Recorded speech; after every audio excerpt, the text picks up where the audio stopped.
Baik, Assalamualaikum warahmatullahi wabarakatuh. Perkenalkan, nama saya Muhammad Rifandi dengan nomor BP 2001032016 dari kelas 1B D3 Teknik.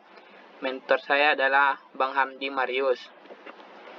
Baiklah, pada kesempatan kali ini saya akan membahas 4 hal, yaitu Ma'rifatul Allah, Ma'rifatul Islam, Ma'rifatul Rasul, Ma'rifatul Insan.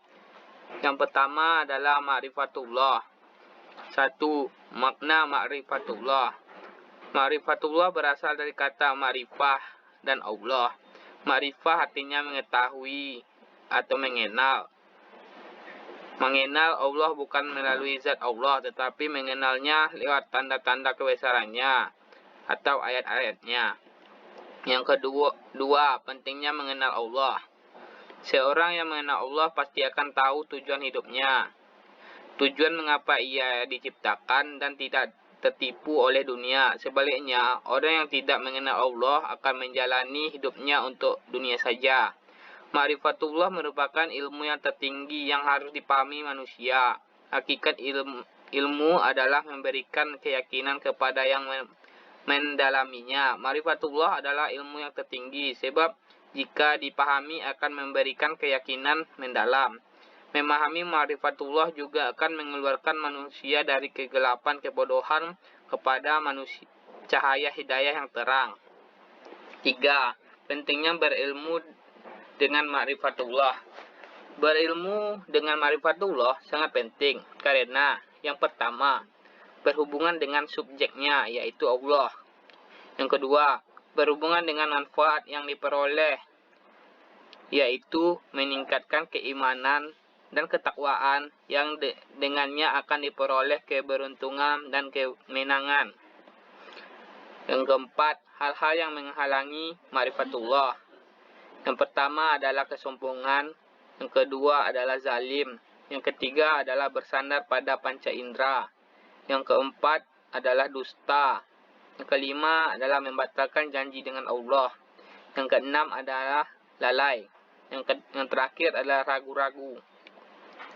Baiklah, materi yang selanjutnya adalah Ma'rifatul Rasul. 1. Makna Risalah dan Rasul. Risalah yaitu sesuatu yang diwahyukan Allah Subhanahu wa taala berupa prinsip hidup, moral, ibadah, akidah untuk mengatur kehidupan manusia agar terwujud kebahagiaan di dunia dan di akhirat.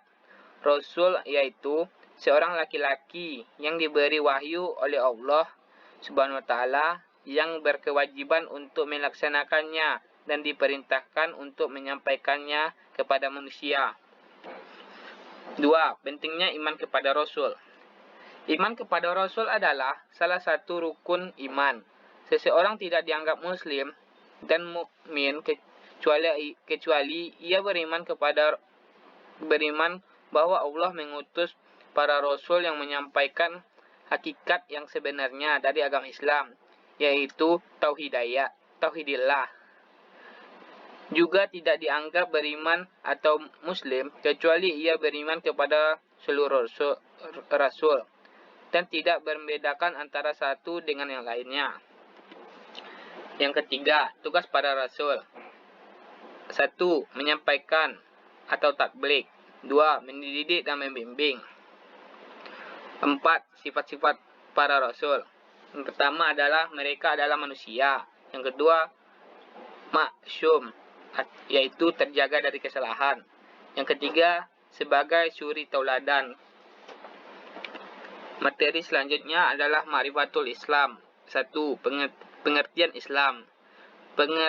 Pengertian Islam secara etimologis atau bahasa yaitu tunduk patuh, berserah diri, damai, bersih, selamat.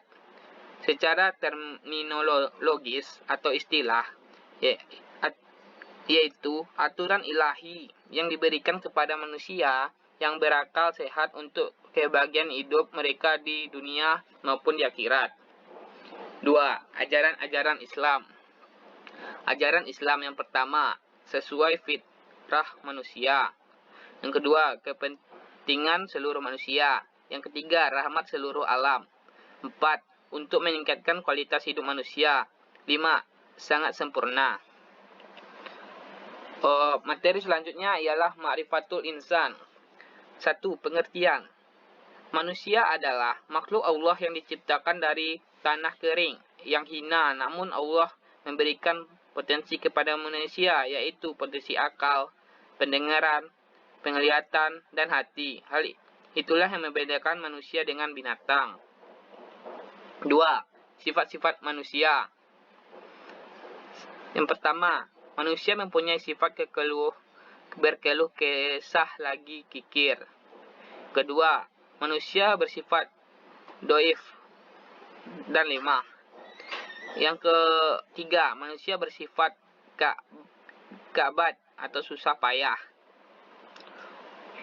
Yang ketiga, kehidupan manusia. Kehidupan manusia dibagi menjadi dua, yaitu pola hidup mukmin. Mukmin sejati balasannya adalah surga, dijelaskan dalam Quran surat Al-Baqarah ayat 107 sampai 106 dan Quran surat Al-Imran ayat 102 sampai 103. 2, pola hidup kafir dibagi menjadi munafik dan kafir. Balasannya orang yang pola hidupnya seperti ini adalah neraka. Hal ini dijelaskan dalam Quran surat Al-Hajj ayat 11 dan Al-Baqarah ayat 165. Baiklah, mungkin hanya itu yang bisa saya sampaikan. Jika ada kata-kata saya yang salah, mohon dimaafkan. Assalamualaikum warahmatullahi wabarakatuh.